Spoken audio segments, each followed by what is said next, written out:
Hey everybody! In today's video, I'm going to show you one of many ways to create a patina look with your 3D or regular embossing folders. Now, this is a fun technique to do with just acrylic paint. I actually saw this first demonstrated and I still have my notebook at an old Craft and Hobby Association show where I think they were introducing embossing folders for the very first time. That's how long ago it was. But I still have my notes. So I decided to dig it out and show you how to do this today because it's so easy and just a fun way to use your embossing folders. Now I have a sea sponge here. This gives a great sort of irregular texture. I like to get it a little bit damp before I start creating with it so that it's a little bit more flexible. You can use any sponge that you have, but I really like this sea sponge. Now I'm using this Clover pattern 3D embossing folder, and I know I've used this in like 10 videos, but I like it, so stop yelling at me. And I have some Blick Studio acrylics. You will want a rust color, a sort of ochre goldish color, and I have both a pale blue and a turquoise as well. And then some metallic paints that we will do some finishing effects with. And you really don't need much paint. This is just a little drop of paint that I'm starting with. So if you have a paint that is just on its last gasp and you just have a drop left in the tube, which is the situation I'm almost always in, then this is a good technique for you. Now, I think I first saw this. I hope I'm getting this right. I think I saw it at the Sizzix booth because I think they were rolling out some embossing folders. And it was just so easy and I had all the supplies. It's one of those techniques where it's like, oh, I can do this. I have all of the supplies for this. So I decided to give it a try. And I've done this many times over the years. I probably have 5 different patina videos on my channel. And there are a lot of different ways to get this look, but this one's easy.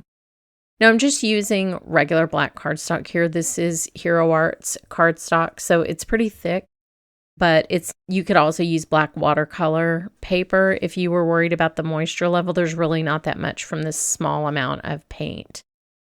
So I'm going to set that one aside to dry. You don't really want to do heat plus acrylics, and we'll do the second version where we start with blue. So I'm putting 2 different colors of blue paint on here, and I'm just going to paint these on kind of roughly with a foam brush. And you'll want decent coverage on this, but it's no big deal if some of the black shows through at all because this is like a distressed metal look. One of the reasons I love this embossing folder so much is it looks like tin, like a tin tile. Now I have a wet paper towel, and you'll want to work fairly quickly for this part, and I'm just removing the excess paint so that that Clover pattern shows through with the black, and you can see I picked up a little bit of the gold paint from my mat, which is fine because we're going there anyway, so don't worry about that. So just expose some of that black for that pattern and let that show through and set that one aside to dry. So now that this one is dry, I'm going to take the sea sponge and go back with the blue paint. And I will pick that up and we're going to sort of do the opposite on each of these. So I started with those earth tones and now I'm adding the blue and I'm just doing very quick streaks. And this is what I had in my notes from the demonstration is you want it sort of rough and distressed looking. You don't need this covered everywhere. You can go across and then up and down if you want. The idea is just to get what you would naturally see in a patina, which is kind of an irregular aging of the metal in different places. And you can see how that already looks like metal. It's just a piece of cardstock. Very fun. So now I will take a fan brush, and I have some golden fluid acrylic here, and this is a quinacridone gold. And I'm just going to swipe this in random patterns over the top of the blue paint. And you can see it kind of warms it up, gives it a gold look, and really adds to that metal sort of grungy look that I just love. Now I have some copper paint over on the side, just a little dot of it. And I'm just using my finger to highlight some of the clover patterns. The more 3D your embossing folder is, the easier it is to just grab a couple of random highlights without affecting the rest of the design. And this really sort of finishes that tile look. Anything with a little bit of shimmer in it is going to look great here. It doesn't matter if it's gold or silver or pewter. But I liked the copper because it was a nice contrast with the turquoise, and you can see how pretty that looks here. I don't know why my camera isn't focusing, sorry. It will focus in a second. But just adding it randomly instead of all over will give you a much more sort of authentic metallic look. And so just hit a couple of places and try to do it quickly. That'll help you get a more random look.